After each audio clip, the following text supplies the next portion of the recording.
جو ہے میرے کو بلایا بیان کے لیے. مجھے پوچھنا پڑا کون ہے بھائی دولہا کون ہے, تو جو دولہا اٹھا اس سے بہتر دوسرے لوگ لگ رہے تھے. وجہ کیا ہے, وہ کہنے لگے کہ نہیں ذرا نکاح ہے بول کے یہ کپڑے پہن کے آگے شادی میں انشاءاللہ دوسری ڈریسنگ. جی.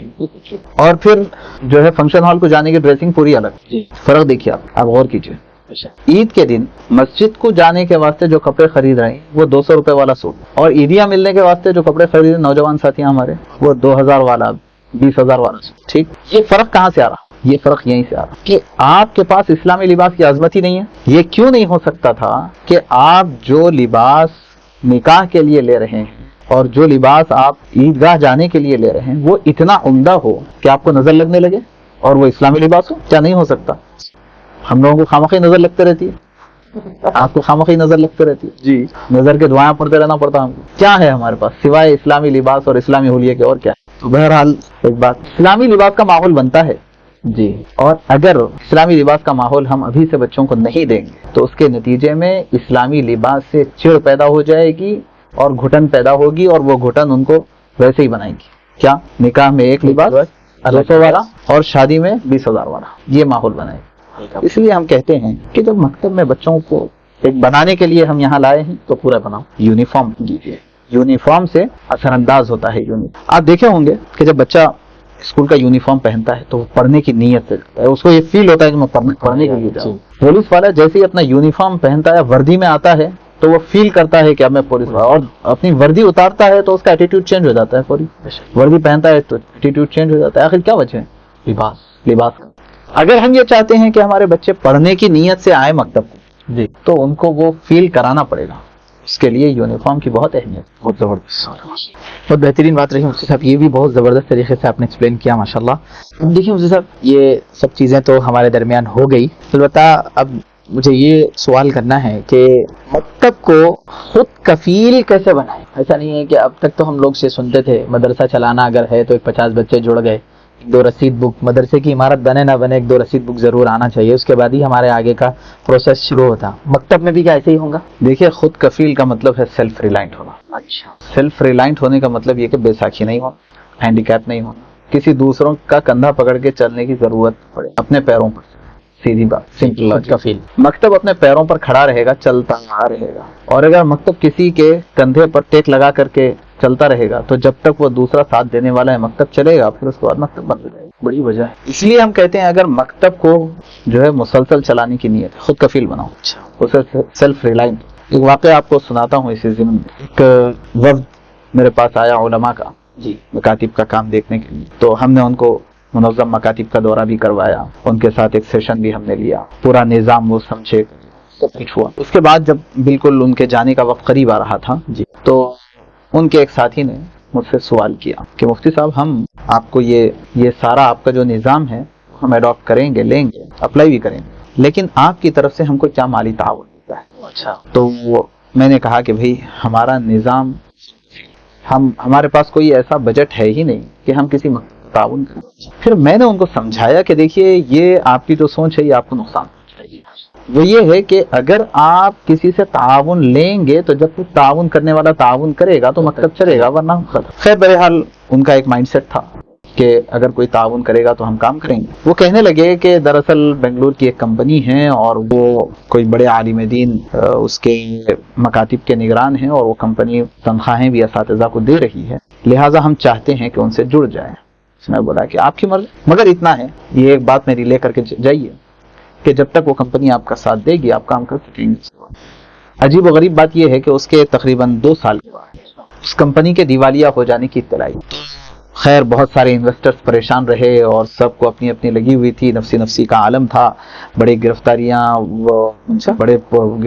کیا پولیس اسٹیشنز کے اوپر انویسٹرز کے پروٹیسٹ ہو رہے, سب کچھ چل رہا تھا. لیکن مجھے اپنی پڑی کہ ہمارے وہ ساتھیوں کا کیا ہوا ہوگا جو اس کمپنی سے پیسہ لے کر کے مطلب تو انویسٹرز پریشان ہے. ہاں جی. تو ان میں سے ایک ساتھی کو میں فون کیا اور فون کر کے خیریت لیا اور پوچھا کہ مطلب کیسا چل رہا. تو کہنے لگے کہ نہیں 6-7 مہینے پہلے ہی ہمارے مکاتب بند ہوئے. تو کہنے لگے کہ ہاں کتنے تھے؟ تو انہوں نے کہا کہ 10 مکاتب ہم آپ کے پاس جا کے آنے کے بعد 10 مکاتب قائم تھے اور وہ 10 سب کے سب بند. میں پوچھا کیا وجہ؟ تو کہنے لگے کہ اصل میں اساتذہ کی تنخواہ آنا بند ہو گئی تھی, اس وجہ سے بند کر دیا. اور اس کے بعد انہوں نے خود کہا کہ اس وقت ہم کو آپ کی وہ بات یاد آئی جو آپ 10 کے 10 میں پوچھا کتنے بچے تھے تو کہنے لگے کہ 400-500 بچے تھے 10 مکاتب. بڑی تعداد. تو بہرحال ہوا کیا, اگر مکتب خود کفیل نہیں ہوگا تو وہ اپنے پیروں پر کھڑا نہیں رہے گا جب تک دوسرا تعاون کرے گا. اس کے بعد اب آپ پوچھیں گے یا پوچھنا چاہیے, آپ کے ذہن میں سوال آ ہی رہا ہوگا, لیکن میں ہی سوال کرتا ہوں, میں ہی جواب دے رہا ہوں کہ بنے گا کیسے, کیا چندے سے بنے گا؟ جی. ہم کہتے ہیں کہ بھئی اگر مکتب کے سلسلے میں آپ چندہ لے کر کے کام شروع کریں گے تو زمانہ بہت تیزی کے ساتھ گزر رہا, قیامت قریب آ گئی, اس لیے وہ مہینہ ہفتے کے درجے میں آ گیا. آپ دیکھے تک مہینہ ختم ہو جائے, پریشان ہے. تو جو مکتب کا ذمہ دار رہے گا وہ بیچارہ چندے میں ہی پریشان رہے گا. محلے میں چندہ کر کے لاؤ, اساتذہ کی تنخواہ دو, محلے میں چندہ کر کے لاؤ, پھر لو, اور اسی میں کوئی پڑی وڑی تو ہوگی نہیں. تو یہ محنت, اس لیے چندے کا تو چھوڑ, وہ مکتب چندے سے چلنے والا ہے. اب رہی یہ بات کہ آپ چندہ کرنا چاہے تو کن سے کریں. آبویسلی آپ کا جو محلہ ہے محلے کے لوگوں سے کریں. ہم پوچھتے یہ ہیں کہ آپ کے پاس بچے کون پڑھے ہیں, یہ محلے کے بچے پڑھے ہیں, تو یہیں سے لیں گے. ہم بولتے ہیں کہ چندے کے نام سے جا کے بدنام ہونے سے اچھا ہے فیس کے نام سے انہیں سے لو. بات تو اتنی ہی ہوئی. اب لوگ کہتے ہیں کہ نہیں فیس نہیں لینا. بہت سی مرتبہ اس سلسلے میں مسجد کے ذمہ داران کو یہ کہنا چاہوں گا, آپ اپنے ذہن سے یہ نکال دیجئے کہ آپ مسجد میں فیس لیں گے تو یہ آپ کی ناک کٹ جائے گی, آپ اپنے ذہن سے نکال دیں. آپ چندہ لیں گے تو شاید لوگ گری ہوئی نظر سے دیکھیں گے, مگر فیس تو نہیں دیکھیں, کیونکہ آپ کچھ سروس پرووائڈ کر رہے ہیں. تو جب کوئی سروس پرووائڈ کر رہا ہے اور اس کی فیس لے رہا ہے تو کیوں دینے میں لوگ ہچکچائیں گے؟ اور اگر کوئی جو ہے اس کو برا سمجھ رہا ہے تو وہ اس کے دماغ کی کمزوری ہے. اس لیے فیس کے ساتھ نظام چلا.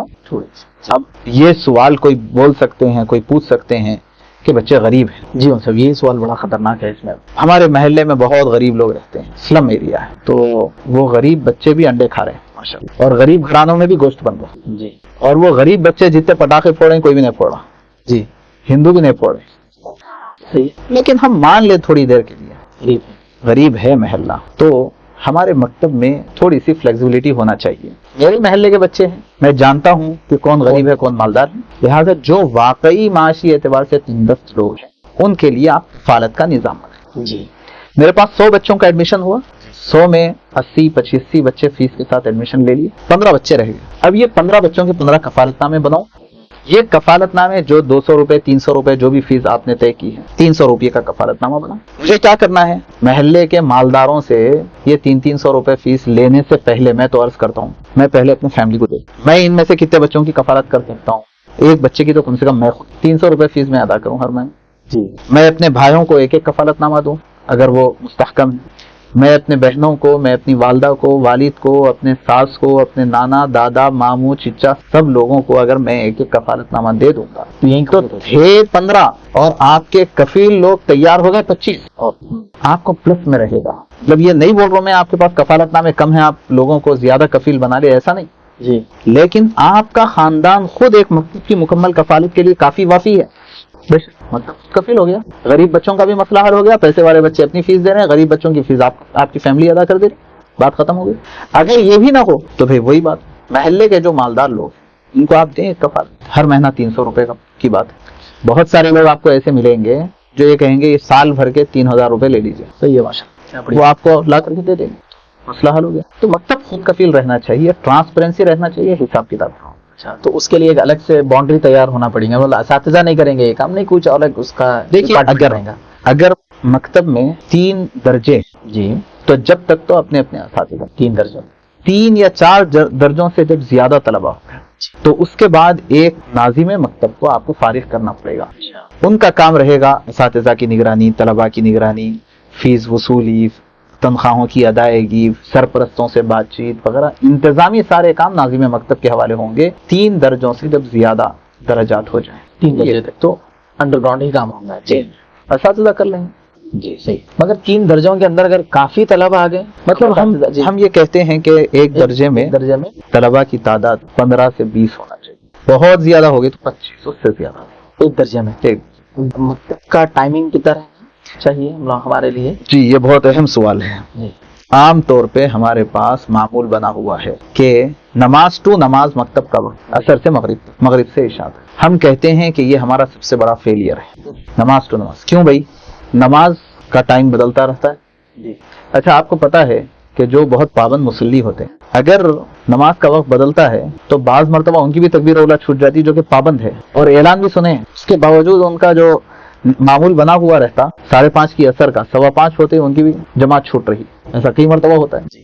اب یہ بچے ان کو تیار کر کے بھیجنے والے تو ان کی مائیں ہیں، نماز کا وقت تبدیل ہوا تو اس کی اطلاع بچوں کو ہونا اور پھر بچوں کے ذریعے اس کی اطلاع ان کے والدہ کو ہونے تک 1 مہینہ گزر جائے گا۔ نماز ٹو نماز کا سسٹم سب سے بڑا، ہم کہتے ہیں کہ 1 گھنٹے کی تعلیم ہونا چاہیے، اور 1 گھنٹہ ہوتا ہے 1 گھنٹے کا نہیں 60 منٹ، کتنے کا 1 گھنٹہ، 1 گھنٹے کا نہیں 60 منٹ، تعلیم 60 منٹ کی ہونا چاہیے، اور مکتب کا وقت 1.5 گھنٹہ ہونا چاہیے۔ اچھا 15 منٹ آنا، بچوں کو ترانہ، دعا، حمد وغیرہ پڑھائیں گے، پھر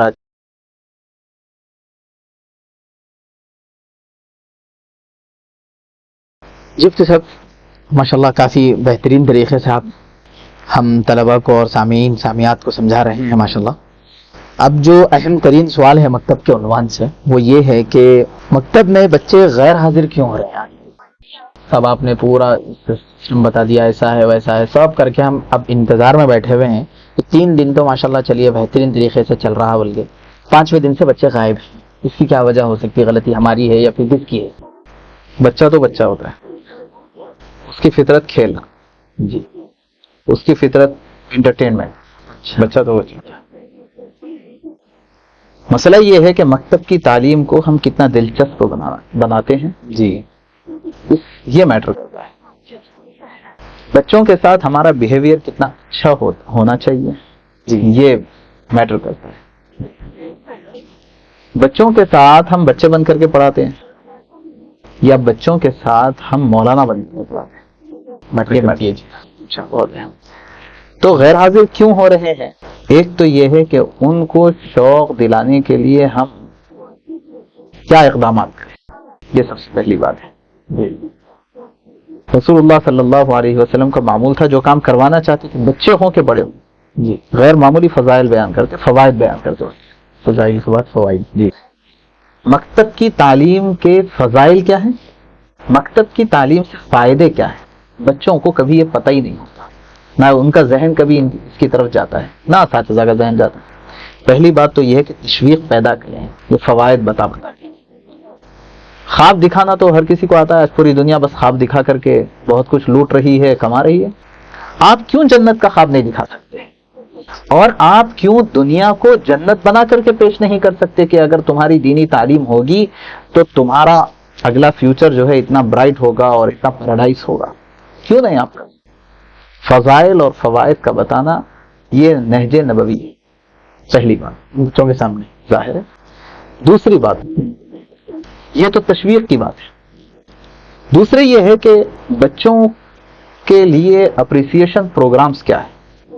اچھا بھائی ٹھیک ہے، جو بچہ غیر حاضر ہو رہا اس سے تو آپ کو تکلیف ہو رہی ہے، جو بچہ پابندی سے آ رہا تو اس کا آپ کے اوپر کیا اثر ہے؟ غیر حاضری کرنے والے بچے کو سزا مل رہی ہے تو پابندی سے آنے والے بچے کو انعام کیوں نہیں؟ اصل میں ضرورت اس بات کی ہے کہ بچوں کی جو فطرت ہوتی ہے، جو مزاج ہوتا ہے، اس کے حساب سے بہانے سے وہ اپریسیشن کے بھوکے ہوتے ہیں، حوصلہ افزائی کے بھوکے ہوتے ہیں۔ میں تو یہ کہتا ہوں کہ کبھی آپ مسجد میں آتے ہوئے کسی بچے کو دیکھی کہ وہ سیدھے پیر سے داخل ہو گیا نہ چاہتے ہو، مطلب یہ کہ اس کو کوئی خیال بھی نہیں، آتے آتے سیدھے پیر سے داخل ہو گئے، بس آپ اسی کو پکڑ لیں اور پکڑ کر کے بس او ماشاءاللہ عبد الرحمن آپ تو آج سنت طریقے سے مسجد میں داخل ہوئے، اور آپ پورے درجے کو متوجہ کر کے عبد الرحمن کی تعریف کیجئے کہ دیکھو عبد الرحمن سیدھے پیر سے مسجد میں داخل ہوئے، کتنی بڑی فضیلت کی بات ہے۔ ایسا ہونا چاہیے۔ بچہ جو ہے بائی چانس سیدھے ہاتھ سے پانی پی لیا، اس لحاظ سے نہیں کہ وہ سنت تھی، لیکن اگر آپ اس کو دیکھتے ہی فوری آپ اس کی تعریف کریں گے، اس کو اپریشیٹ کریں گے، اس کو حوصلہ دیں گے، اور وہ ہمیشہ سیدھے ہاتھ سے پانی پینے کا عادی ہو جائے گا، اور اس کے دل میں بیٹھ جائے گا کہ بائیں ہاتھ سے پانی پینا تو بہت بڑا جرم ہے، گناہ ہے۔ اس چیز کے بچے بھوکے ہوتے ہیں۔ جو پابندی سے آ رہا ہے اس کو انعامات دیں، مہینے کے ختم، اس کو انعامات دے سال کے ختم، بلکہ میں تو یہ کہتا ہوں کہ چھوٹا سا وزٹنگ کارڈ آتا ہے، اچھا جی تو وہ وزٹنگ کارڈ آپ بنوا لیجئے وہ ٹائپ کا، جی جس میں آپ ممتاز فی الحضور اور ایکسلنس ان اٹینڈنس بول کے ایسے کچھ الفاظ لکھائیے، اور لکھا کر کے بس مہینے کے ختم پہ ایک بڑے سائز کا جو تھرماکول ملتا ہے، جیسا کہ چپ دیا جاتا ہے، تھرماکول کو آپ اچھا سا کور چڑھا کر کے بیچ میں وہ لگا کر کے اتنا بڑا بچوں کے سامنے دے دیجیے. اگر وہ پابند بن جائے تو کافی ہے نا، آپ کو اور کیا چاہیے. اس کے پیچھے خرچ بہت کثر ہے. 50 پیسے 1 روپے میں بن جائے گا اور بچہ پابند ہو جائے گا. جی آپ بیچ لگائیے، ممتاز فی الحضور کا بیچ لگائیے بچوں کو، کہ جو پابندی کریں گے بیچ رہے گا. بالکل. ایک چیز کلک ہو رہی اس میں، جب ہم لوگ نئی کار وغیرہ لیتے تو وہ ایسے ہی ہوتا، کچھ لمبا چوڑا شکل بنا کے دیتا ہے. چیزوں سے تو ہم کو سیکھنا چاہیے. جی جب میں مکتب والا ہوں تو مکتب والے کو ہر جگہ سے مکتب کا فائدہ سوچتا ہے. ہمارے ذہن میں یہ بھی ہے نا مفتی صاحب، میں ان سے سیکھوں. واہ، میں عالم صاحب نا. مگر دوسری چیزوں میں تو ان سے بہت کچھ سیکھ رہے ہیں ہم لوگ. مگر آپ ایسے بچوں کے تعلق سے کیا بتائیں گے مفتی صاحب جو بچے یہ بول رہے ہیں کہ ہر دوسرے سیشن میں یا پھر ہر دوسرے دن یا چوتھے دن دادا مر گئے، ہمارے نانا مر گئے؟ ایسے بچے کیا ان کی بات کو صحیح میں سمجھ لینا ہے؟ نہیں آخر ہے کتنے دادا ان کے جو مر رہے ہیں؟ سیدھی سی بات ہے، ان کے دادا گننا چاہیے کہ کتنے مرے ہیں اور کتنے قبر سے اٹھ کے آئے ہیں. وہ تو ہے، لیکن عام طور پہ ایسا ہوتا ہے کہ ہمارے فلاں کا انتقال ہو گیا، فلاں کا انتقال ہو گیا، اور شاید بہت سارے زندہ رہتے ہیں اور وقت سے پہلے وہ لوگ پہنچا دیتے ہیں. لیکن ہم کو سمجھے ہوئے رہنا چاہیے کہ بچوں کیا نفسیات ہوتی ہے، وہ ہمیں سمجھے رہنا چاہیے اور ہو جائے گا وہ کوئی بڑا. بلکہ میں تو یہ کہتا ہوں کہ اگر آپ مکتب کو ان کے لیے دلچسپ بنا دیں گے، اساتذہ کا بیہیویئر ان کے ساتھ ٹھیک کر دیں گے، اور اساتذہ بچوں کو بچوں کے انداز میں پڑھائیں گے اور ان کے ساتھ اپریسیشن سسٹم رہے گا، تو اب بچے بھاگ دوڑ کر کے مکتب آئیں گے. مکتب سے جاتے ہوئے ان کو اچھا نہیں لگے گا. بلکہ ہم نے دیکھا ہے ایسے مکاتب کو، اور ہم ایسے مکاتب کو چلا رہے ہیں جس میں چھٹی ہوتی ہے تو بچے پوچھتے ہیں مجھے کیوں چھٹی دے دیا. یہ ہے تو واقعہ. جی بالکل، ماشاء اللہ. مگر مصطفی صاحب یہ بھی ایک اہم سوال ہے. اب جب یہ سوالات چل رہے ہیں تو اسی میں ایک اور سوال کہ سر والدین بچوں کو رات میں حیدرآباد کا اگر مسئلہ ہے تو ولیمے میں لے کے جانے کا سسٹم ہے. جی دیکھیں آپ ولیمے کی واپسی ہمارے پاس کتنی لیٹ ہوتی ہے، اور بچے کھلے انداز میں بول رہے ہیں صبح کہ کبھی ولیمے میں. آج ہی ایک میٹنگ میں ہم لوگ بیٹھے ہوئے تھے تو وہاں بات چل رہی تھی کہ 3 بجے واپس ہوئے ولیمے رات میں. جی ہوتا ہے کوئی مسئلہ. جی تو میں ان والدین تک یہ بات پہنچانا چاہ رہا ہوں کہ کیا بچوں کو تم ٹھیک ہے لے کے جائیں ولیمے میں رات میں 3 بجے تک. وہ تو خیر بچے تو کھیلنے میں ہیں، اور خواتین تو وہاں پہ الگ ہی لیول کی باتوں میں ہیں، جن باتوں کا واقعتاً شریعت نے منع کیا ہے ویسی باتوں میں بھی منہمک ہیں وہاں پر. تو بچے کی تعلیم کے سلسلے میں وہ لوگ سوچ رہے ہیں یا پھر جان بوجھ کر وہ کام میں مصروف ہے 3 بجے تک؟ نہیں، بات یہ ہے کہ کچھ ان کی کمزوری، کچھ ہماری غلطی. اچھا. ان کی کمزوری یہ ہے کہ دینی تعلیم کی اہمیت نہیں ہے. بہت سارے لوگ ولیمہ رکھتے وقت، نہ کوئی پروگرام سیٹ کرتے وقت اس بات کا لحاظ رکھتے ہیں کہ دوسرے دن چھٹی ہونا چاہیے. ہفتے کو دیکھیں گے آپ کو سارے فنکشن ہال فل ملیں گے کیونکہ اتوار کی چھٹی ہوتی ہے. وجہ یہ ہے کہ اتوار کو اسکول جانا نہیں ہوتا، آفس جانا نہیں ہوتا، آسانی ہوتی. تو ایک تو یہ ہے کہ ان کی کمزوری ہے کہ دین کی اہمیت نہیں ہے. اسکول کو چھٹی نہیں ہونا چاہیے چاہے مکتب کو کتنی ہی چھٹی ہو جائے. کچھ کمزوری ہماری ہے کہ ہم نے سرپرستوں کو اپنے قابو میں نہیں لیا ہے. ہم یہ کہتے ہیں کہ جتنی محنت آپ کو طالب علم کے اوپر کرنی ہے اس سے زیادہ محنت آپ کو ان کی سرپرستوں پر کرنا ہے. عجیب بات لگے گی لیکن پاسبلٹی 100%. کیسے؟ یہ بہت اہم سوال ہے. جی اس کا جواب بچوں کو ہم نے آج کھانے کی سنتیں یاد دلائی. جی جو آپ مکتب میں پڑھا رہے ہیں وہ گھر پہنچائیے. نہیں، بچوں کے سامنے ریپیٹ کریں گے ہم. نہیں، جی آپ جو دے رہے ہیں اگر وہ گھر پہنچے گا تو گھروں میں دین آئے گا. کیسے پہنچائیں گے؟ کھانے کی سنتیں آج ہم نے یاد دلائی. جی تو ہم کیا کرتے ہیں دوسرے دن، چلو بچوں سناؤ کس کو یاد ہے کھانے کی سنت.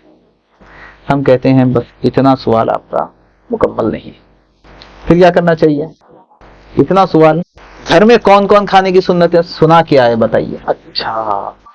میں کہتا ہوں یہ سوال بھی نامکمل. میں کہتا ہوں آپ جب آج کھانے کی سنتیں یاد دلائیں تو بچوں کو اس بات پر آمادہ کیجیے، ترغیب دلائیے کہ آپ جب گھر میں دسترخوان بچھے اور کھانا کھانے کے لیے بیٹھ رہے ہوں جی تو آپ کھڑے ہو جائیں اور اپنے امی، ابو، بھیا، بھابھی سب کو بولیں میں کھانے کی سنتیں پڑھا رہا ہوں، آپ لوگ پڑھیے۔ بچہ کھڑے ہو کر کے کھانے کی سنتیں پڑھائے سب کو، اور سب پڑھیں گے اور بڑی خوشی سے پڑھیں گے۔ آپ کو پتا ہونا چاہیے کہ چھوٹے بچے گھر میں کوئی ٹوٹے پھوٹے انداز میں پوئم بھی پڑھ لیتے ہیں، اگرچہ کہ وہ پوئم نہ وہ بچہ سمجھتا ہے نہ والدین سمجھتے ہیں، لیکن سب اس کے ہونٹوں کو پکی لیتے ہیں اٹھا کر، خوش ہوتے ہیں وہ بچہ پوئم سے۔ تو یہ سنتیں جب بچہ سنائے گا نہیں بلکہ پڑھائے گا، کتنا خوشی کے ساتھ والدین پڑھیں گے۔ سبحان اللہ جی۔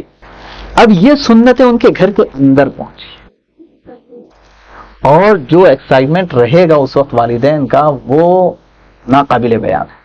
یقین جانیے کہ دوسرے دن آپ 2-4 والدین تو آپ کے پاس مکتب آ کر کے آپ کو مبارکبادی پوچھیں گے، کیوں؟ آپ نے گھر یہ مکتب کی تعلیم گھر پہنچائی۔ مطلب استادی کا کمال رہا نا وہ سوال کرنے کا انداز۔ تو یہ نہیں کہ کس کو یاد ہے، یہ نہیں کہ گھر میں کون سنائے، یہ نہیں کہ جب گھر میں دفتر بچھا تو کون کون کھانے کی سنتیں پڑھائے، یہ سوال مین ہے۔ جب یہ ہوگا تو والدین متاثر ہوں گے۔ یہی تو وہی پہلے سوال کا جواب، مکتب مؤثر بھی ہونا چاہیے، یہی آ گیا جی۔ دوسری بات، ہمارے مکاتب میں سرپرست میٹنگ نہیں ہوتی، یہ بات کیوں؟ تو آتے ہی نہیں۔ میں کہتا ہوں آپ بلائے کتنی مرتبہ۔ پھر دوسری یہ بات ہے کہ آپ نے اس کو کس سے جوڑا؟ ماہانہ جائزہ امتحان ہر مکتب میں ہونا چاہیے، اس کی رپورٹ سرپرستوں کے ہاتھ میں دینا چاہیے، اس عنوان سے ان کو میٹنگ میں بلانا چاہیے۔ سرپرست کے پاس ماہانہ جائزہ بھی جانا چاہیے، ہر مکتب کا ماہانہ جائزہ امتحان، اس کی رپورٹ بنے، پھر وہ رپورٹ سرپرستوں کے ہاتھ میں ہم مکتب ان کو بلا کر کے دیں، سرپرست میٹنگ میں بلا کر کے، اور اس وقت ان کو یہ بھی بتائیں کہ اس مہینے میں آپ کے بچے کو جو پڑھایا گیا آپ گھر میں اس کو کیسے اپلائی کریں گے۔ میٹنگ میں ہوگی یہ بات ہو کہ گھر میں اس کو کیسے اپلائی کریں گے، اس کے ٹپس ان کو دیے جائیں، یہ پوائنٹس ان کو بتائے جائیں جو اس مہینے میں مکتب میں پڑھایا گیا۔ صرف اتنا کافی نہیں ہے کہ ہر مرتبہ میٹنگ میں بلا رہے ہیں اور بچوں کی تربیت کے اوپر بیان کر کے ہم بھیج رہے ہیں۔ اگر ہو رہی ہے تو یہ ہو رہا ہے، ٹھیک ہے، نہ ہونے سے تو بہت بہتر ہے جی، لیکن اس مہینے میں جو کچھ پڑھایا گیا وہ چاہیے، اس کی تربیت۔ کیوں؟ بچہ سونے کی سنتیں تو مکتب میں پڑھ رہا ہے جی، لیکن سو رہا ہے تو گھر میں نا جی جی۔ کپڑے بدلنے کی سنتیں مکتب میں پڑھ رہا ہے، کپڑے گھر میں بدلتا ہے۔ کھانے کی سنتیں مکتب میں پڑھ رہا ہے جی، کھانا گھر میں کھاتا ہے۔ اگر ان سرپرستوں کے ساتھ آپ کا کوئی تعلق اور رابطہ نہ رہے تو یہ جتنا کچھ وہ سیکھ رہی ہیں کل کو بھولنے والے ہیں۔ اور اگر ان سے رابطہ مضبوط ہو اور وہ ان چیزوں کے اوپر تیار رہیں اور کوشش کریں اور محنت کریں، اس پر آمادہ ہوں، تو یہ جو کچھ آپ پڑھا رہے ہیں یہ بچوں کی زندگی کا حصہ بنے گا۔ اس سے مکتب پورے محلے پر، پورے خاندانوں پر اثر انداز ہو۔ تو اگر کچھ ہم ان کو دیں، اس کی ترتیبیں بنائیں تو سرپرست آپ قابو میں رہیں گے اور ماشاءاللہ سے اس کا بڑا فائدہ ہوگا۔ آپ کوئی غلط کام کے لیے انہیں اپنے قابو میں تھوڑے ہی لے رہے ہیں۔ مگر بہت ساروں کا یہی سوال رہتا نا سب کے، ہمارے پاس آتے نا اساتذہ، کیا کہتے ہیں، طلبہ کے والدین آتے نہیں، سرپرست آتے نہیں، جس کی وجہ سے ہم کو بلانا بھی وہ ہو رہا۔ ابھی ایک مدرسے کی میں کیفیت سن رہا تھا نا، بتا رہے تھے کہ ہم لوگ والدین کا اجتماع رکھے، ان کو بلائے، دیکھیں ہم لوگ ایک دن پورا انتظار کرے، دوپہر میں 12 لوگ ایسے ہے بچے مدرسے میں تقریباً 150-200، تو یہ 12 لوگ آنے کا کیا مطلب؟ بولے کہ آپ لوگوں نے شروعات ہی غلط طریقے سے کی ہے، ویسے ڈائریکٹلی ان کو بلانے کا کام کر رہے، اس سے پہلے کتنی ایکٹیویٹی ہوئی تو بولے زیرو، کچھ نہیں، تو جس کا بڑا خطرناک اثر ہوا لوگوں کے اوپر، تو مایوس ہو گئے۔ کیا یہ لوگوں کا مایوس ہونا بجا ہے یا نہیں؟ نہیں، بالکل بجا نہیں ہے۔ دیکھیے، سب سے پہلے تو شاید وہاں کا جو فیلئر رہا ہوگا اس کی وجہ یہ ہے خواتین کا انتظام نہیں کیا ہوگا جی۔ بچوں کی تربیت کے حوالے سے خواتین جتنے حساس ہے، اور یہ فیکٹ ہے، گراؤنڈ ریالٹی نہیں تھا مجھے واقعی نہیں جی، بچوں کی تربیت کے لحاظ سے خواتین جتنے حساس، مرد حضرات اپنی مصروفیتوں میں ہونے کی وجہ سے ان کے پاس اتنا ٹائم نہیں ہے کہ بچوں کو دیں، اور یہ ہے بھی، یعنی ایسے ہی ہوتا ہے۔ اصل تربیت کی ذمہ داری تو خواتین کو، ماؤں کے اوپر ہوتی ہے، اسی لیے ماں کی گود کو کہا گیا بچے کا پہلا مدرسہ ہے۔ تو خواتین کا انتظام انہوں نے نہیں کیا ہوگا، جس کی وجہ سے وہ ہو گیا۔ دوسری یہ ہوا ہوگا کہ وہ سرپرستوں کو جب بلا رہے ہیں اس سے پہلے بچوں کی ایکٹیویٹی زیرو، جیسا آپ نے کہا جی وہی اگر کوئی پروگرام رکھیں اور بچے پروگرام کے لیے تیاری کرتے رہیں گھر میں، تو اس کو دیکھیں میرا بچہ، میرے بچے کو دیکھنے کے لیے سب پریزنٹیشن ہے میرے بچے کا، بلکہ وہ اکیلے نہیں پورے خاندان کو لے کر کے خاتون آئے گی. یہ مسئلہ ہے. نظام منظم کی بات ہے، جہاں پر بتایا وہی ہو رہا ہے. جی اب آگے چلتے ہیں مفتی صاحب ہمارے پوڈ کاسٹ کے اہم ترین سوالات میں سے. تو اب یہاں ایک بنیادی سوال یہ بھی ہو سکتا ہے ہمارے لیے کہ مکتب کے سابقہ طلبا کو کیسے جوڑ کے رکھا جائے. بہت آسان ہے. سب سے پہلی بات تو ہمارے پاس ریکارڈ ہونا چاہیے پورا، کم سے کم میں اسٹیپ بائی اسٹیپ جو مکتب کے مختلف پروگرامز ہوتے ہیں وہ پروگرام میں ہم خاص طور سے ان کو مدعو اچھا اور انہیں آپ اعزاز دیں. مطلب یہ ہے کہ آپ ان کے لیے ایک مخصوص جگہ بنائیں، وہاں آپ وہ پرانے طلبا کو بٹھائیں. خاص طور سے اگر آپ ان کو بھی یوں ہی ادھر ادھر کام میں لگا دیں گے تو وہ پھر آئندہ عموماً ہوتا ہے اس کے اندر پرانے بچے آگے پورا کام کیا. ہوتا یہ ہے کہ جب ہم پرانے طلبا کو بلاتے ہیں اپنا قدیم مکاتب کے، تو یہ سمجھتے ہیں کہ پوری خدمات یہ لوگ اپنے ذمہ لے، ان کو ہم آئس کریم تقسیم کرو، کسی کو وہ کرو، کسی کو یہ نہیں کرانا. آپ جب اعزاز دیں گے تو وہ آئیں گے. پہلی بات تو یہ جی. دوسری بات یہ ہے کہ مکتب کے پروگراموں کے علاوہ ان کے ساتھ کچھ جو ہے ایکسرشنز بھی ہونا چاہیے. کوئی جو ہے گھومنے کے لیے کہیں پر ان کو لے جائیں. ہم سال میں ایک آدھ مرتبہ فارم ہاؤس بک کر لیں. مکتب کے اندر بھی ہو سکتا ہے کام ہونا چاہیے. کبھی فارم ہاؤس بک کر لیں اور لے کے جائیں. اور جب آپ بچوں کو مکتب کے لے جا رہے ہیں تو ابنائے قدیم کو بھی بلا لیں. سال میں ایک آدھ مرتبہ گراؤنڈ کو لے جائیں اور تمام طلبا کو آپ کھیل کی مشق کرائیں اور اس کے اندر بتائیں کہ دیانت داری امانت داری کیا ہوتی ہے. توت راندی روٹ راندی نہیں ہونا چاہیے. جی یہ سب تو یہ بھی موقع ہوتا ہے پرانے. ایسے ہی کچھ اہم برننگ ایشوز پر آپ جو ہے ڈسکشن. اس زمانے میں ہمارے وقت کے پرانے بچے کون ہیں جو اب 10th میں انٹر میں ڈگری میں وہی تو ہوتے ہیں پرانے. جب تک کہ وہ اسکول میں ہیں ہمارے مکتب میں تھے. بڑے ہو گئے ہیں وہ مکتب کا کورس مکمل کر لیے تو وہ بہت زیادہ فیس کر رہے ہوتے ہیں برننگ ایشوز.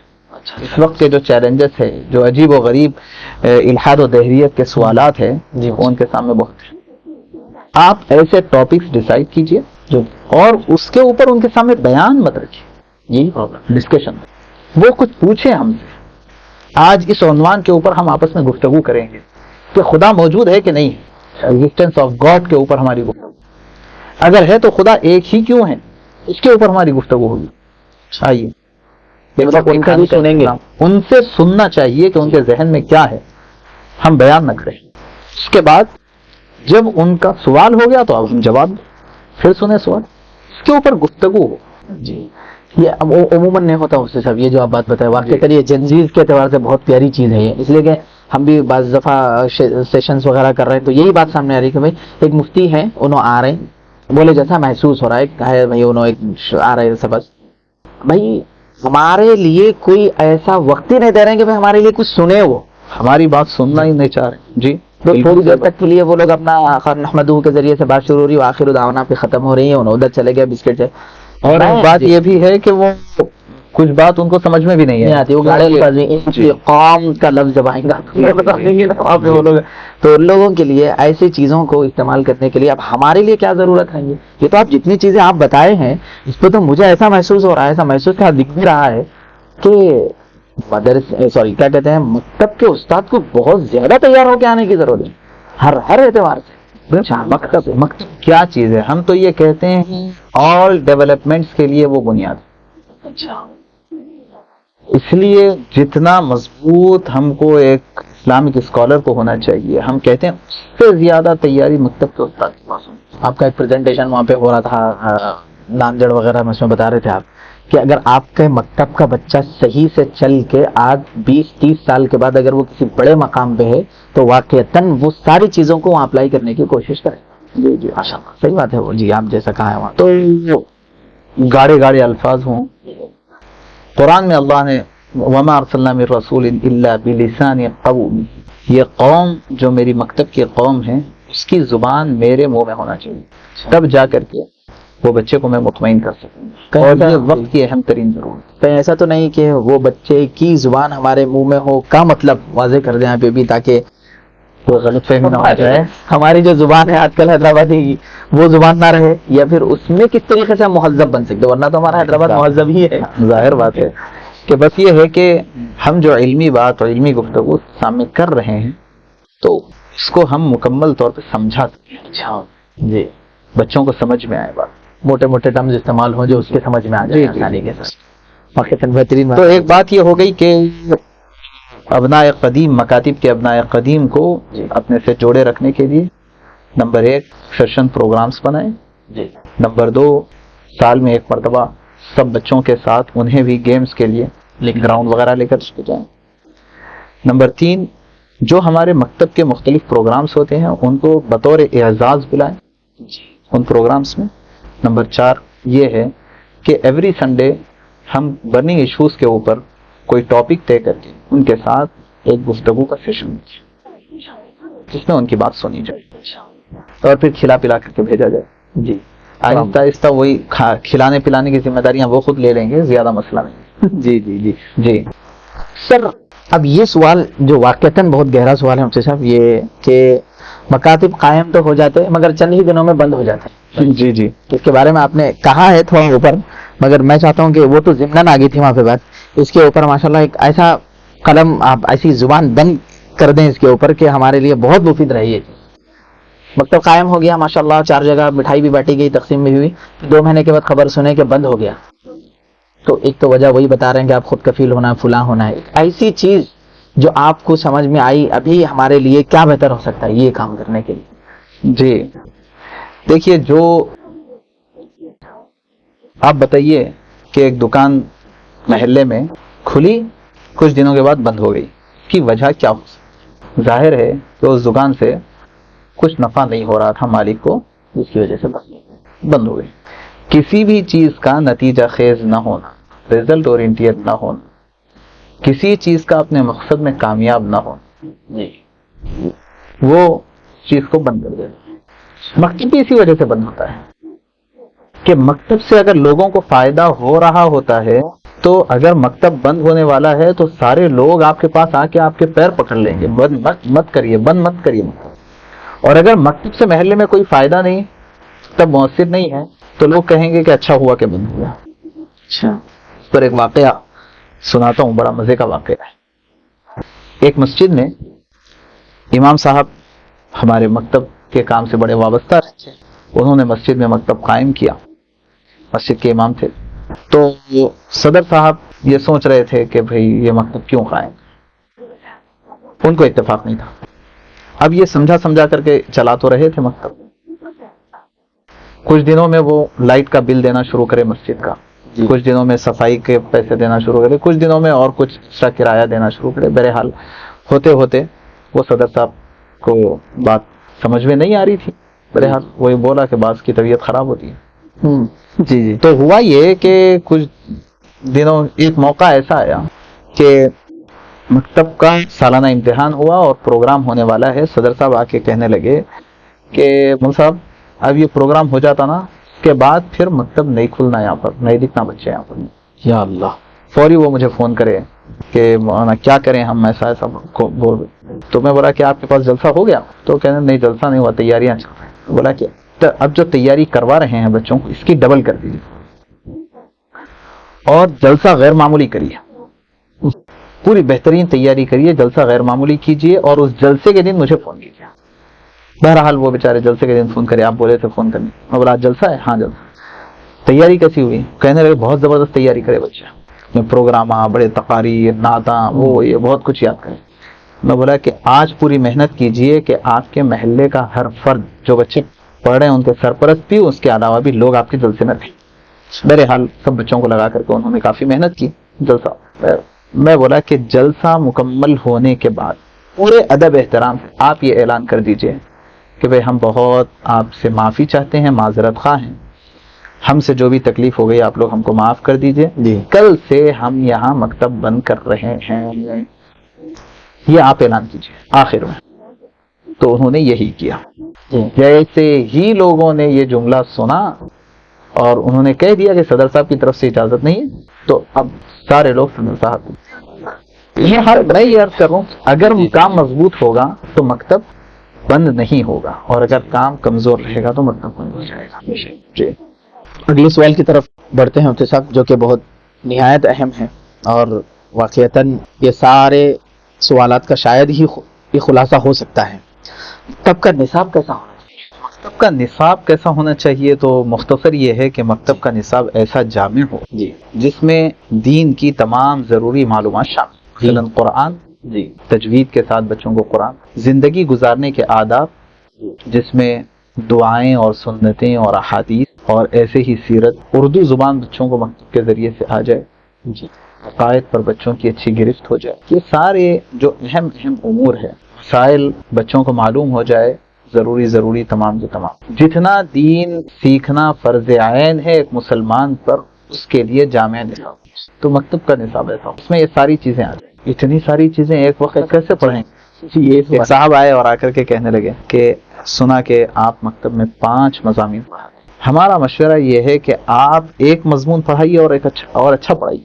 تو میں نے کہا کہ نہیں، ہم 5 مضامین پڑھائیں گے اور اچھا پڑھائیں گے. یا یہ سمجھیے کہ ہم ایک ہی مضمون پڑھائیں گے آپ کو، اس مضمون کا نام ہے دینیات، مطلب دینیات کتاب نہیں، مضمون کی حیثیت، یعنی دینی تمام امور آپ کو مکتب میں پڑھا کرتی ہے. تو بہرحال نصاب ایسا ہونا چاہیے جو ان تمام امور کا جامع، جو ضروری امور ہے، جس کے بغیر ایک مسلمان اچھی اسلامی زندگی نہیں گزار سکتا، جس کے بغیر وہ تمام کی تمام چیزیں آپ کی نصاب.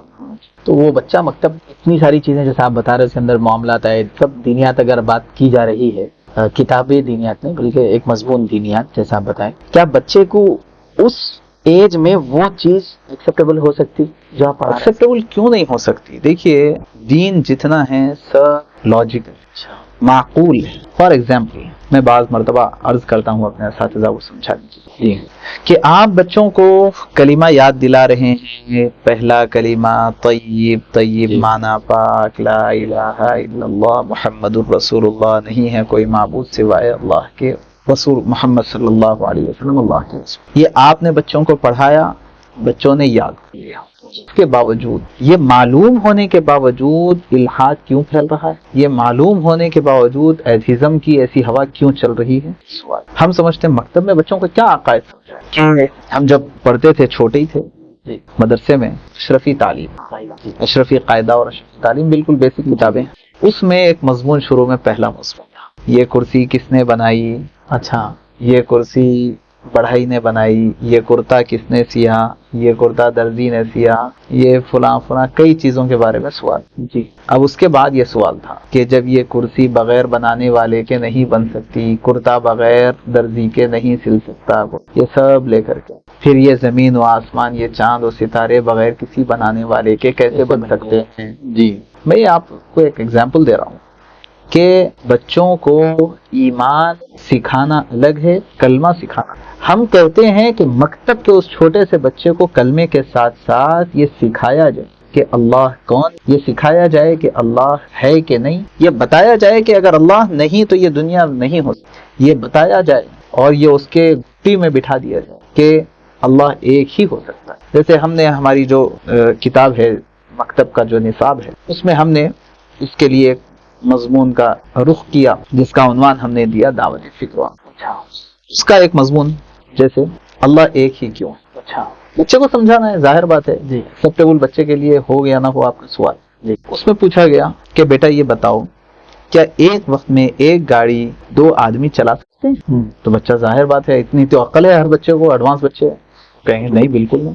اچھا ایک وقت میں ایک کار 2 ڈرائیور چلا سکتے؟ بچہ کہے گا بالکل نہیں، بلکہ ہمارے ابو تو گیئر پہ اگر کوئی ہم ہاتھ رکھ دیے تو ابو غصہ کر دیتے، ہاتھ ہٹا دیتے، نہیں یہاں ہاتھ نہیں لگا. تو 2 آدمی ایک کار چلانا تو بہت دور کی بات. تو ہم بچے سے یہ پوچھتے کہ بیٹا جب ایک چھوٹی سی گاڑی، ایک چھوٹی کار ایک وقت میں 2 لوگ نہیں چلا سکتے، تو یہ سارے عالم کے سلسلے میں آپ کا کیا خیال ہے؟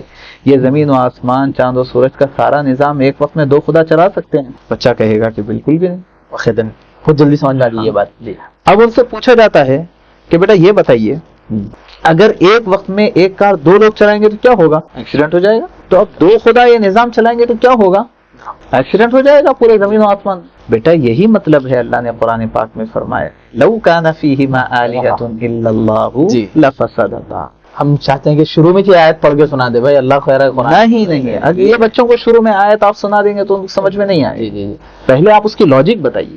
جیسا کہ ابھی ایک اسکول میں ایک بات کاٹ رہا ہوں کی, تو بتا کہ بچوں کے میڈم پوچھ رہے ہیں وہاں پہ کہ دیکھو بکری آپ کو نظر آتی ہے؟ ہاں. تو دکھتی بھی ہے؟ دکھتی ہے. ایسے چند سوالات کر کے میڈم یہ پوچھ رہے ہیں بچوں کو کہ بھائی جو چیز دکھتی ہے وہ نظر آتی ہے اور آپ کے ذہن میں بھی آتی ہے, تو اب بتاؤ بیٹے اللہ آپ کو اب تک کہیں دکھا؟ کہیں نہیں دکھا. تو بچے بول رہے کہ نظر بھی نہیں آتا ہے بھی. جو چیز نظر آتی ہے وہ موجود ہوتی ہے ایسا, اور جو نظر نہیں آتی وہ موجود نہیں ہوتی. اس طریقے کی بات کر کے ان کا ذہن ڈائیورٹ کیا جا رہا ہے. تو ایسے بچوں کے لیے آپ, حالانکہ عقل نظر نہیں آتی ہے. تو بچے نے فوراً سوال کیا میڈم آپ کے پاس اگر عقل ہے تو بتائیے کہاں ہے. جی ظاہر مشہور سوال ہے. جی. تو یہ خلاصہ یہ ہے کہ ایسا نہیں ہے کہ بچوں کو ہم چھوٹا سمجھ کر کے عقائد کی محنت چھوڑ دیں. اچھا, یہ اس زمانے کا بہت بڑا ایشو ہے. ہم بچوں کو بچے سمجھ رہے ہیں جبکہ بچہ اپنے آپ کو بچہ سمجھنے کے لیے تیار نہیں ہے. ان کے والدین بھی ان کو بچہ سمجھنے کے لیے تیار نہیں ہے, اور دشمن بھی ان کو بچہ سمجھ کے چھوڑنے کے لیے تیار. یا خدا, سب اس کے اوپر محنت کر رہے ہیں. ابھی بچہ ہے, ابھی کر لو محنت, بعد میں نہیں کر سکیں گے. سب یہ سمجھ کر کے محنت کر رہے ہیں اور ہم اس کو بچہ سمجھ کر, اور ہمارے پہ پٹی ڈالی ہوئی ہے بچہ ہے. جی جی. تو یہ بہت اہم موقع ہے بچوں کے عقائد کے اوپر محنت کرنے کا, اور مکاتب کے ذریعے ہو سکے. لیکن ضرورت ہے کہ بچوں کو بچوں کے انداز میں ایسے مضامین جائے. ہم نے اپنی کتاب میں تو اس کی کوشش کی ہے, سارا نظام اس کا بنایا. جی.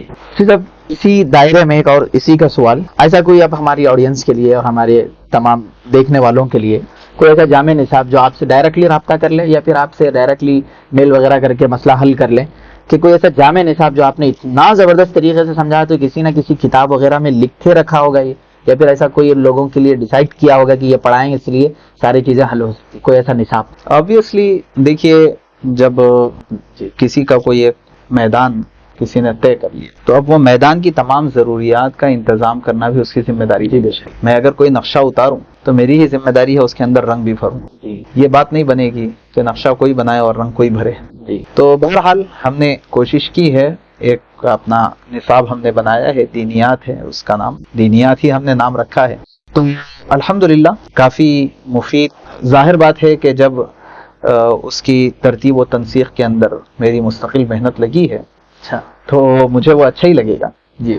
لیکن الحمدللہ لوگوں ہمارے اچھا لگ رہا ہے. مکاتب میں پڑھانے والے بہت سارے اساتذہ اس کو پسند کرتے ہیں, اس کی ترتیب سے وہ کافی متاثر ہیں. الحمدللہ اس کی خصوصیت یہ ہے کہ اب لوگ کہتے ہیں کہ بھئی کیا فرق ہے نصاب, جی, کیوں کوئی نیا نصاب. میں سب سے پہلی بات یہ پوچھتا ہوں کہ بھئی یہ سوال کا کیا مطلب, کیا آپ یہ چاہتے ہیں کہ آپ کے لیے کوئی ایک نیا کلمہ آسمان سے اتار کر کے لائیں, کوئی نئی دعا لائیں گے؟ کیا نیا نصاب ہونے کا مطلب یہ تھوڑی ہے کہ نیا کلمہ اور نئی دعا لائیں گے؟ ظاہر بات ہے کہ جو کچھ نصاب بنے ہوئے ترتیب کا فرق ہے. جی, ہم نے اپنے نصاب میں یہ نظام بنایا ہوا ہے جی, کہ اساتذہ کو ہم لقمہ بنا کر کے دے دیں کہ بس یہ کھلا دو. اچھا, یہ ہم نے ترتیب بنائی. مثلا یہ ہے کہ اس کا لیسن پلان کیا, مہینہ وار پورا نصاب ہم نے مقدار خواندگی کو طے کیا. جی, اور ایک ایک کلر میں, پہلے مہینے کا کلر گرین کلر ہم نے رکھا, اور وہ ایک ہی کلر کے پیجز میں اس مہینے میں نورانی قاعدے کا کتنا حصہ پڑھانا ہے, جی, دینیات میں سے دعائیں کتنی پڑھانی ہے, حدیث کتنی پڑھانی ہے, اور کلمے کتنے پڑھانا ہے. یعنی دینیات کا کتنا حصہ آپ کو پڑھانا ہے اور قرآن کا کتنا حصہ پڑھانا ہے, یہ سب کو ہم نے ایک جگہ کر دیا اور اس کو ایک کلر دے کر کے ہم نے وہاں لکھ دیا پہلے مہینے میں آپ کو وہ مہینے کے اندر وہی سبق چلیں گے. جی جی, اب اساتذہ کے لیے بھی سہولت ہے, طلباء کے لیے بھی سہولت ہے. جی, ایسے 10 مہینے کا نصاب آپ کے سامنے ہے. اب آپ اگر یہ کتاب پڑھا دیتے ہیں تو اس میں مجموعی اعتبار سے ماشاءاللہ نورانی قاعدہ بچوں کا مکمل ہوگا. جی, پوری مشق اس میں ہو جائے گی. اس کے ساتھ ساتھ بچے تمام روزمرہ کے اعمال کی دعائیں اور سنتیں یاد کر لیں گے, سیکھ لیں گے. احادیث, ضروری احادیث, اسلام کے 5 شعبوں پر مشتمل ایمانیات, عبادات, معاملات, معاشرت اور اخلاقیات, احادیث ان کو یاد ہو جائیں گی. سیرت کے مضامین آ جائیں گے, ضروری مسائل وہ سیکھ لیں گے, عقائد کے بہت سارے مضامین وہ سیکھ لیں گے, اور ایسے ہی اردو زبان وہ سیکھ لیں گے.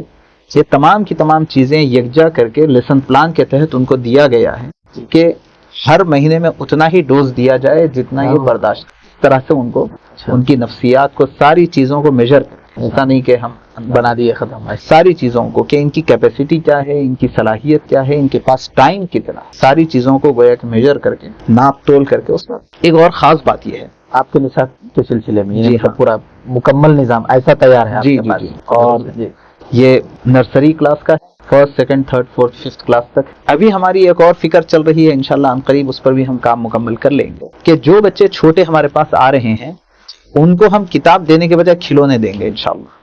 کھلونے، ہاں ٹوائز. اور اس کا پورا طریقہ یہ ہے کہ بچوں کو یہ کھیل کھلانے میں ان کو بہت ساری چیزیں ہم پڑھا دیں، کیونکہ ظاہر ہے بچے تو کھیل کے عادی ہوتے ہیں، اور ظاہر ہے کہ جب ان کے کھیلنے کی عمر ہوتی ہے، جب ان کو اسکول میں ڈال دیا جا رہا اور مکتب میں ڈال دیا تو یہاں بھی کھیل کھلائیں گے انہیں. استاد اور طلبا سب مل کر کے کھیلیں گے اور اس میں بہت ساری چیزیں ان کو یاد ہو جائے گی. ایسے ٹوائز بنانے کی ہماری کوشش چل رہی ہے. ایک اور اہم بات جو نصاب کے سلسلے میں کہنا چاہوں گا، اور ہمارے تمام آڈینس سے بھی میں کہوں گا کہ آپ لوگ بھی اس کی فکر کریں، ہر مہینے میں ہم نے ایک عنوان رکھا ہے دعوت فکر و عمل. ہوا یہ تھا کہ ہمارے علاقے کے بڑے عالم دین ہیں حضرت مولانا عبید الرحمن اطہر صاحب، انہوں نے ایک مرتبہ مجھ سے کہا کہ مفتی احسان صاحب، میرا آپ سے یہ گزارش کرنا ہے کہ یہ انبیاء کے واقعات کو اللہ نے قرآن پاک میں بہت کثرت سے بیان کیا، اور وجہ یہ ہے کہ وہ ایمان افروز واقعات. پھر فرمانے لگے کہ یہ ایمان سوز زمانے میں ایمان افروز واقعات کی بہت ضرورت ہے. یہی بات کچھ دنوں کے بعد مولانا عبد القوی صاحب دامت برکاتہم کے پاس میں بیٹھا ہوا تھا، اسی سلسلے میں کچھ بات چل رہی تھی، تو مولانا کہنے لگے کہ دراصل میرا خیال یہ ہے کہ اس زمانے میں مکتب کے بچوں کے سامنے قصص القرآن اور قصص الاحادیث لائے جائیں. حدیث میں مختلف واقعات بیان کیے گئے ہیں، جیسے بنی اسرائیل کے 3 آدمی کا واقعہ جن کے اوپر ایک چٹان گر گئی تھی. ایسے بہت سارے احادیث میں جو واقعات یہ بچوں کے سامنے لائے جائیں قصص القرآن، اور اس کے ذریعے ان کی فکری تربیت کی جائے. میں نے کہا بھائی بات تو بہت اہم ہے. اس کے بعد آپ بلا مبالغہ ہم نے اپنے پورے نصاب کو ری ڈیزائن کیا کہ علماء کے ذہن میں جو رائے آ رہی ہے وہ اللہ کی جانب، جب اللہ کی جانب سے ہے تو ہمیں اپنے نصاب کو اس کے اعتبار سے تبدیل کرنا چاہیے. تو اب ہم نے ری ڈیزائن کیا اور اس میں یہ کیا کہ ہر مہینے میں دعوت فکر و عمل کا ایک عنوان دیا، اور وہاں پر 2 چیزیں ہم نے لکھی ہیں. نمبر 1، عقیدے سے متعلق بچوں کے ذہن کے قریب مختلف مثالوں سے ان کو عقیدہ سمجھا دیا جائے، جیسے میں نے ابھی مثال دی گاڑی کی، اس کی آسمان زمین کی مثال میں نے. اور ایک نبی کا واقعہ. یہ بچوں کو پڑھانا نہیں ہے، ہاں یہ کہتا یہ استاد کو اس کا مطالعہ کرنا ہے اور بچوں کے انداز میں اس کو ایکسپلین کرنا ہے. ماشاءاللہ. ہاں، اس کے بعد بچوں سے پوچھنا ہے کہ آپ نے اس واقعے سے کیا سبق سیکھا، نتیجہ ذکر کرنا ہے. وہ جو کچھ بتائیں گے اپنے ذہن سے بتائیں گے، پھر استاد کو بتانا ہے ہم کو کیا کیا سبق ملا. پھر بچوں کو بلا کر کے کہنا ہے بیٹے میں نے آپ کو کہانی سنائی، اب آپ آئیے آپ کہانی سنائیے. آپ کو اچھی طرح پتا ہے بچے کہانیاں بہت جلدی یاد کر لیتے ہیں اور سناتے ہیں بہت مزے لے کر. تو ایک بچے کو بلا کر کے گئے اب آپ کہانی سنائیں. تو حابیل قابل کی کہانی اب بچے سنائیں گے آ کر کے، اور اس سے کیا سبق مل رہا ہے ہم ان کو بتائیں گے، اور اس سے ان کی اصل میں ذہنی فکری تربیت ہوگی. کلمہ بہت اہم ہے، کلمے کا ترجمہ بہت اہم ہے، اس کو یاد دلانا بہت اہم ہے، اتنا ہی اہم وہ کلمہ سمجھانا بھی ہے. اگر ہم کلمہ سمجھائیں گے نہیں صرف یاد دلائیں گے تو یقیناً بچے آگے چل کر کے پتہ نہیں یہ ایمان سوز حالات میں وہ کس رخ پر جائیں گے. اس لیے ضروری ہے ہم نے اپنے نصاب میں اس کا بڑا اہتمام کیا ہے. تو یہ نصاب ہم آسانی سے کہیں بھی اپلائی کر لے سکتے ہیں اس کو، کہ کوئی بڑی چیز نہیں ہے. ہاں کہیں بھی اپلائی کر لے سکتے ہیں. کچھ بچوں کا مکتب کہیں بھی قائم کیجئے، کسی چھوٹے سے دیہات میں کر لیجئے، اپنے گھر کے کمرے میں قائم کر لیجئے، وہ نصاب اپلائی کر لیجیے. آپ نصاب لیجئے اور وہ نصاب اپلائی کر لیجئے، بس اتنا ہی. ایسا نہیں ہے کہ آپ کو کتاب اور قلم لے کر کے کچھ الگ الگ پیپرز آپ کو تیار کر کے آج یہ پڑھانا ہے کل یہ پڑھانا، کوئی آسانی سے دستیاب ہوگا. اور اگر آپ آرڈر دیں گے تو یہ آپ جس علاقے میں رہتے ہیں وہاں پر ٹرانسپورٹ کے ذریعے پہنچا دیا جائے گا، کوئی مسئلہ نہیں. آج تو ساری سہولتیں. جی ایک اور سوال صاحب، یہاں سے تو سوالات اب میرے پاس تو ختم ہو گئے. ایک لاسٹ سوال آپ سے یہ کیا جائے گا کہ اگر آپ کو وزیر تعلیم بنایا جائے تو آپ مکاتب کو ترجیح دیں گے یا مدارس بنانے کی طرف پھر سے آپ اپنا رخ بدلیں گے ادھر؟ یعنی آپ مجھے وزیر تعلیم کا خواب دکھانا چاہتے ہیں؟ ٹھیک. بہرحال دیکھیے سیدھی سی بات یہ ہے کہ مدارس کو طلبہ مکاتب سے ملتے ہیں. مدارس کو طلبہ مکاتب سے ملتے ہیں. اچھا جی. اگر میں کوئی بڑا مدرسہ بنا لوں گا تو عمارت بنانا تو میرے لیے آسان ہو جائے، لیکن میرے پاس طلبہ کہاں سے آئیں؟ کوئی زمین سے اگیں گے تو نہیں ہے، آسمان سے برسیں گے تو نہیں جی. اگر ہم پرائمری اسکولز قائم نہیں کریں گے تو یونیورسٹی اور کالج کو بچے ملیں گے کیا؟ یہ ایک بہت بڑی غلط فہمی چل رہی ہے کہ ہر کوئی مدرسہ اور مدرسے کا ناظم اور مدرسہ بنانے کو اس زمانے میں بڑی ترجیح دے رہے ہیں. ہمارا سوال یہ ہے کہ ٹھیک ہے بھائی، آپ حفظ کا ہی مدرسہ اگر کھول رہے ہیں، کیوں مدرسے کو آپ جو چیز جو ہے اگلے لیول کی ہے، نیکسٹ لیول کی چیز کو آپ فرسٹ لیول پر کیوں؟ مدرسے کو طلبہ ملیں گے. مثال کے طور پر آپ جس علاقے میں رہتے ہیں، آپ وہاں مدرسہ قائم کرنا چاہتے ہیں، تو میں کہتا ہوں کہ آپ اپنے اطراف و اکناف کے تمام دیہاتوں کا پہلے سروے کیجئے اور کوشش یہ کیجئے 4-5 سال تک کہ ہر مسجد میں آپ ایک مکتب قائم کریں.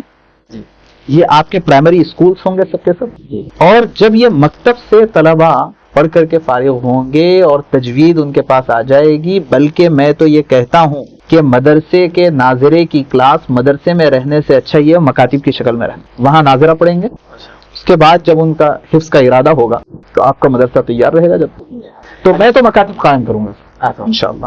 تو میں اس میں ایک اور سوال ایڈ کر لیتا ہوں سب، تاکہ میرے لیے واضح ہو جائے کہ اب جو حفظ اکیڈمی کے عنوان سے جو چل رہا ہے، دیکھیے اس میں کیا ہم مکتب کی جھلکیوں کو محسوس کریں گے؟ جیسا مکتب میں بھی بچہ حافظ بن جا رہا، ہماری حفظ اکیڈمی بھی بن جا رہا بچہ، تو کیا یہ دونوں میں سملرٹی ہو سکتی ہے یا دونوں الگ الگ ہیں؟ مکتب میں بھی حافظ بن رہا بچہ، ہمارے پاس بھی حافظ بن رہا بچہ، نہیں مطلب مکتب کے اندر ذرا کمی آ گئی جیسا محسوس ہو رہا. یہ لفظ کا اضافہ جب سے ہوا حفظ اکیڈمی کے نام، تو اس میں کیا فرمائیں گے آپ؟ دیکھیے، اگر آپ میرے سے یہ معلوم کرنا چاہتے ہیں کہ بچہ اسکول کی تعلیم کے ساتھ ساتھ حفظ اکیڈمی میں جا کر کے مکتب پڑھ، اگر آپ اس سے یہ معلوم کرنا، تو میں بہت معذرت کے ساتھ عرض کروں، میری اس بات سے کسی کو اختلاف بھی ہو سکتا ہے، لیکن میرا خیال یہ ہے کہ جس طرح اللہ تبارک و تعالیٰ اپنے ساتھ شرک برداشت نہیں کرتا، اللہ کی کتاب بھی شرک برداشت نہیں. یا خدا، مسئلہ یہ ہے کہ ہم قرآن پاک اگر بچے کو یاد دلانا چاہتے، قرآن چاہتا ہے کہ بچے کی ساری توجہ صرف قرآن کی طرف. آپ کو تجربہ ہوگا کہ جو بچے حفظ کر رہے ہیں بعض مرتبہ دینیات بھی وہ یاد نہیں کر پاتے. بے شک نہیں کرتا. جی، اردو کی جو گھنٹی ہوتی ہے وہ گھنٹی کو بھی وہ پورے طور پہ استعمال نہیں کر پاتے. قرآن بچے کی پوری توجہ چاہتا ہے. اس لیے میرا خیال تو یہ ہے کہ جو بچے اسکولز جا رہے ہیں وہ مکتب میں ناظرہ قرآن تجوید کے ساتھ مکمل کرے. ایک دور ہو گیا، دوسرا دور کرے، دوسرا دور ہو گیا. ہاں، جو ذہین بچے ہیں وہ اس سے مستثنا ہو سکتے ہیں. میری بات عام بچوں کے لیے. اچھا جی. اگر کچھ ذہین بچے ہیں تو ان کی ذہانت کو استعمال کر کے روزانہ 3 گھنٹے کا مکتب چلائیں. حفظ کے لیے اگر چلانا ہے کم سے کم 3 گھنٹے، کم سے کم 3 گھنٹے ہونا چاہیے ان طلباء کے لیے جو ذہین ہے. یہ اس سے مستثنا ہو سکتے ہیں. وہ اسکول جائیں اور شام میں خالی سبق سنا لینا ہے، ان سے سبق سنا لیجیے، ختم کر دیجیے. یہ تو بہت بڑی ناکامی کی بات ہے. تو ایسے بچے مسلح پہ بھی نہیں ہوتے صاحب. یہ لوگ پھر اپنا کیوں ڈنڈورا پیٹا جا رہا ہے؟ حافظ قرآن کا نام لگے گا ان کو. جی، ڈاکٹر اور حافظ، انجینئر اور حافظ مسلح تک نہیں پہنچ سکتے. اور یہ جو مسئلہ ہے، لوگ سمجھتے ہیں کہ قرآن پاک یاد کرنا اتنا آسان ہے کہ روزانہ صرف سبق سنا لو، بات ختم ہو جائے گی، تو یہ کافی ہو جائیں گے ہمارے لیے. لوگ سمجھتے ہیں، لیکن ہم کو اور آپ کو پتا ہے کہ یہ قرآن پاک یاد کرنا ایک کتنی بڑی چیز ہے اور اس کے لیے کتنی محنت لگتی ہے. بچہ سبق تو یاد کر لیتا ہے 1 گھنٹے میں اور سبق سنا لیتا ہے 2 منٹ میں. جی ٹھیک ہے، لیکن وہ یاد کیے ہوئے اسباق کو یاد رکھنے کے لیے پارے سبق، جو 5 سبق اور جو آموختہ وہ سنا رہا ہے، اس کے لیے پورا دن اس کا استعمال ہو. صرف یاد رکھنے کے لیے. یاد کرنا بہت آسان ہے، یاد رکھنا بہت مشکل ہے. لوگ اس کو نہیں سمجھتے. لوگ یہ بول رہے ہیں کہ بھائی پہلے 90s کا زمانہ تھا، وہ گیا تم لوگوں کا. بچے بہت زیادہ اسپیڈ ہیں، ایک ہی بیٹھک میں سب کام کر لے رہے ہیں. ان کے بارے میں جب پوچھا جا رہا تو مجھے ہمارے پاس خالی سبق ہوتا بول کے بول رہے ہیں. تو یہ شرک والی ہی بات آ رہی ہے یہاں پہ. یہ جی ہاں، قرآن اپنے ساتھ کسی کی شرکت برداشت نہیں کرتا، جیسے اللہ کسی کی شرکت برداشت نہیں کرتا. جی جزاکم اللہ احسن الجزاء مفتی صاحب. بہت اہم ترین سوالات آپ کے سامنے رہے اور ہم بہت شکر گزار بھی ہیں مفتی صاحب کے کہ نہایت ہی لمبا وقت ہمارے ساتھ بیٹھے رہے مفتی صاحب اور آپ حضرات کے سامنے پوری مفصل انداز میں گفتگو فرمائی. اور میں چاہتا ہوں کہ یہ مفصل گفتگو ہم تمام ناظرین کے لیے بہت زیادہ اہمیت کی حامل رہے گی. اور میں یہ بھی امید کرتا ہوں کہ ہمارے اس پیغام کو جہاں تک ہو سکے اس کو پہنچانے کی کوشش کرے. اس لیے کہ جیسا ہی ہمارا یہ اعلان ہوا تھا کہ مفتی صاحب کے ساتھ ایک بیٹھک ہونی ہے، تو بہت سارے لوگوں نے اس چیز کی طرف ظاہر کی تھی کہ ہم لوگوں کو فوراً اس کا ایک مواد جلد سے جلد پیش کریں. ہاں، بیچ میں تھوڑا بہت کیا کہتے تھوڑی باتیں وہ بھی آ گئی جو تھوڑی ہمارے لیے مسکراہٹ کا سبب بھی بنی. مگر یہی چیز ہے کہ ہمیں اصل مواد لے کر اپنے آپ کو پھر سے اسٹیبلش کرنے کی بہت نہایت اہم ضرورت ہے. ماشاءاللہ مفتی صاحب نے کافی لمبا وقت دیا ہے, تو کافی لمبے وقت میں آپ کافی مواد کو ڈھونڈ کر اور جہاں تک ہو سکے ہم اپنے اعتبار سے مفتی صاحب سے پرسنل رابطہ کر کے اگر ممکن ہو یا پھر آ کر کے دفتر پہ, تو ہمارے لیے بہتر ہو سکتا ہے کہ ہم کیا کیا ابھی اس کے اندر کیا تو مشکلات ہمارے لیے مشکل ہیں تو وہ بھی ہمارے لیے حل ہو سکتے ہیں. ایسا نہیں ہے کہ اب یہی چیز آخری ہو گئی, اس کے علاوہ بھی بہت ساری ہمارے کمنٹ سیشن بھی کھلے رہیں گے انشاءاللہ, وہاں پر بھی آپ یہ کر سکتے ہیں. یہ ساری چیزیں اتنا جو سب کیا گیا ہے وہ محض اور محض فارمیلٹی نہیں, بلکہ یہ ہمارے آگے کی نسل کو بہتر راستے پہ لانے کے لیے ہمارے اساتذہ نے ہمارے لیے محنتیں کی, تو آج ہم اپنے اعتبار سے ایمان کو پختہ کر کر اپنے جگہوں پر باقی ہیں. اگر محنت نہیں کی تو بالیقین ہم ان اساتذہ کی محنتوں کو شاید ہی آسمان تک لے جانے والے باقی رہیں گے. اس لیے میں آخر میں پھر یہی گزارش کرتا ہوں کہ مفتی محترم صاحب کا ہم بہت زیادہ شکر گزار ہیں حضرت الاستاذ کے, کہ اللہ نے آپ کے اندر یہ صلاحیتیں رکھی, آپ نے ماشاءاللہ اس تمام چیزوں کو بروکار لایا اور تمام لوگوں کے لیے بہتر سے بہتر بتایا. اور اللہ پاک سے دعا ہے کہ اللہ تعالی ہمارے اس سننے کو اور یہ ہمارے بولنے کو قبول فرمائے. وآخر دعوانا ان الحمدللہ رب العالمین. جزاکم اللہ احسن الجزاء. السلام علیکم ورحمۃ اللہ وبرکاتہ.